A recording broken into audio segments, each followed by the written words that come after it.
What's up, guys? Today I'm going to be going over my beat for the Baauer bot battle number 14. If you haven't seen my recap video I did of it, I'll post it somewhere in here, somewhere, maybe link it down below. But basically, Baauer does a beat battle every other week, and he's had a bunch of dope judges like Flume, Lunis, Fortet. He's had a bunch of dope people.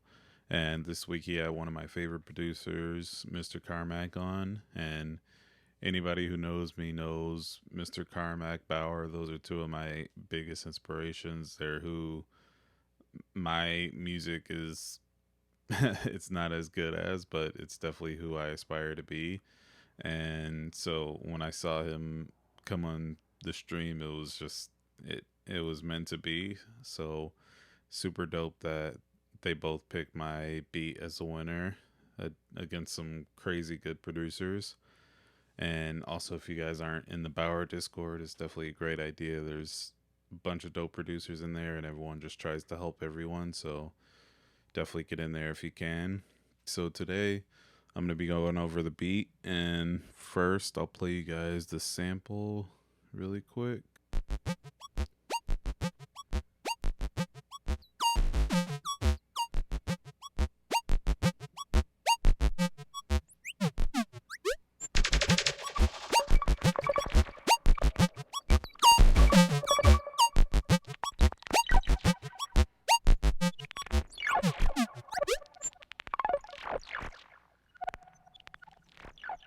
And shout out to Muramasa. He dropped the sample for us this week.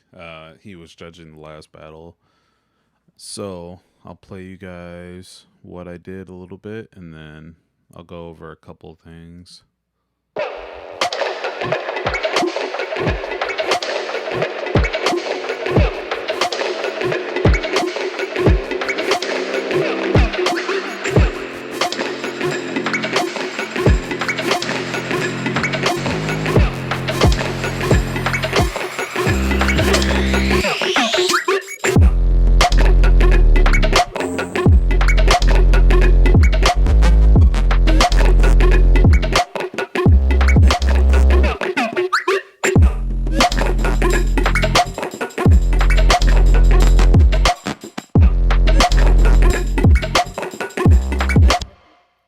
Yeah, so that's basically it.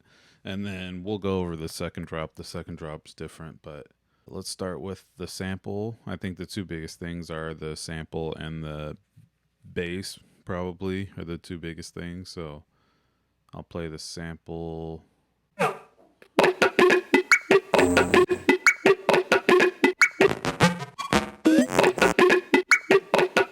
So for the chop, I got these two guys here.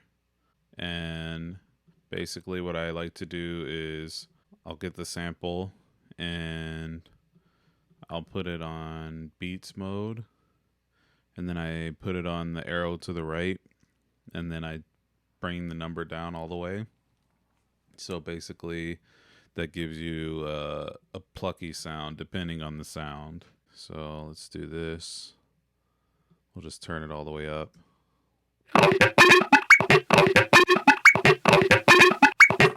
So it sounds very clunky and they're kind of just tripping over each other. So if we start turning it down.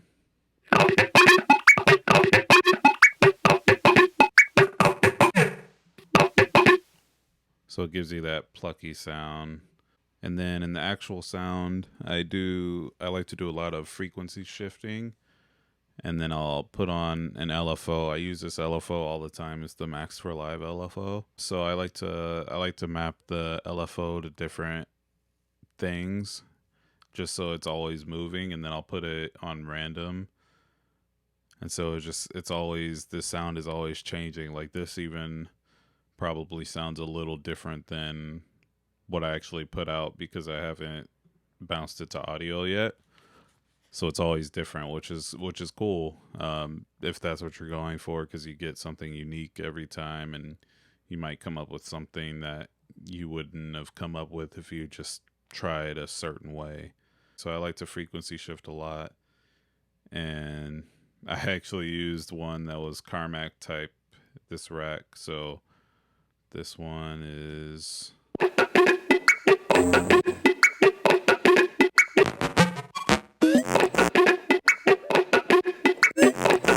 not doing too much. It kind of adds a little tail to it. That's basically the sample. Again, like the biggest things were the actual beats mode and then turning it down and then just actually chopping it up. I mean, I chopped up different parts of the sample and put them together. But that's basically that. And then the bass. Let's see, the original bass is this.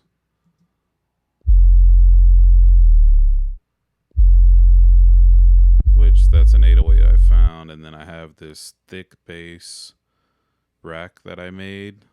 Shout out to Tomas at Icon. He helped me create this little rack, basically separating the high and the low end of the sub, and then putting on the high end some distortion. Like I have Head Crusher, which is one of my favorites, Defacer, Camel Crusher, super dope on 808s and subs and stuff. And then Blues, Overdrive, Yeoman, Erosion on this one, which I'm not even using most of these because this one is pretty beefy, but I'll play it for you.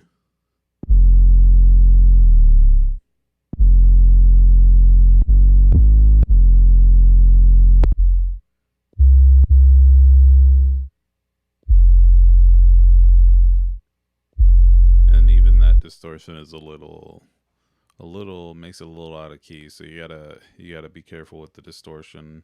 But yeah, that's basically the sub.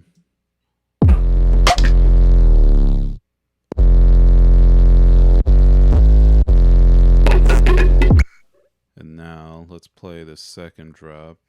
Kind of the same lines.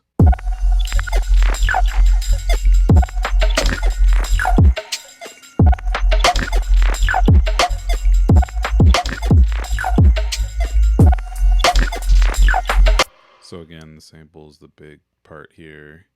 I chopped up different parts of the sample, like the end of the sample is what I got on this.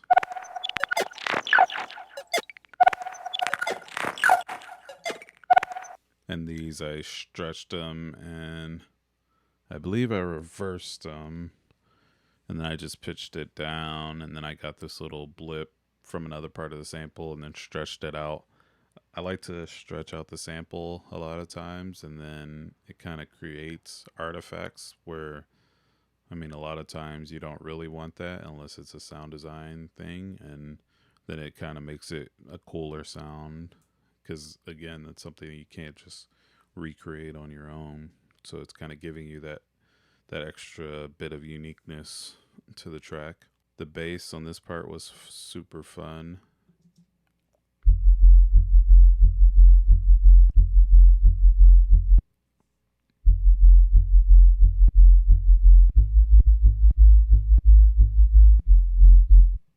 This one, I believe it was just a couple sines. Yeah, so a couple sine waves. And I modulated the filter, I believe. I didn't even do that on this one. So I just put on sync on this other one, pitched it up an octave, and then put on sync, and it kind of gives it that grit. So if we do,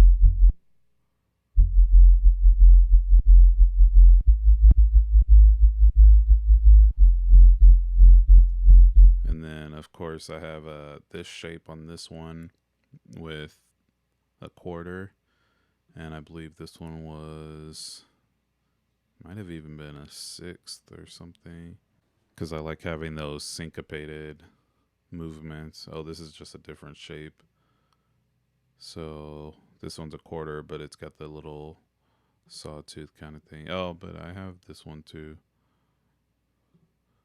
Yeah, so the shape's a little different on this one, and then yeah, it just gives you that movement and makes it different than the first one. And then processing, again, I have the thick bass on it, kind of doing the same thing as the other one, but then now I have the Fab Filter one, which it's a preset I made called Bass Translator. and it basically just adds distortion to the mid range, and it just makes it better to hear like on little speakers. Like if you hear this on your phone or your laptop, you can probably hear the bass a little bit, which is what I go for a lot of times, just because just a sign on its own, you're really not going to hear it. And it's able to sit in the mix a little better too, like that.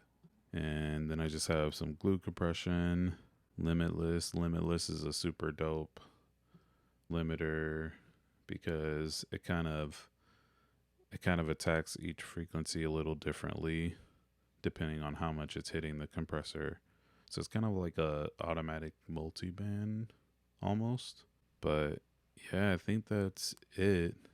If you guys have any questions on anything, or if I didn't go over enough, which I probably didn't, just let me know in the comments. You can also DM me.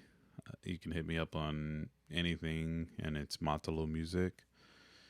And yeah, thank you guys for watching. I might go on Twitch and break it down again if you guys are into that, or if you have more questions. I can go on Twitch and go over it, and it'd be easier than just doing it this way. But yeah, so let me know what you guys think, and let me know what I should do to add on to it just to make it a full song, because I do want to play it out whenever it's done. So yeah, let me know. Thank you guys for watching.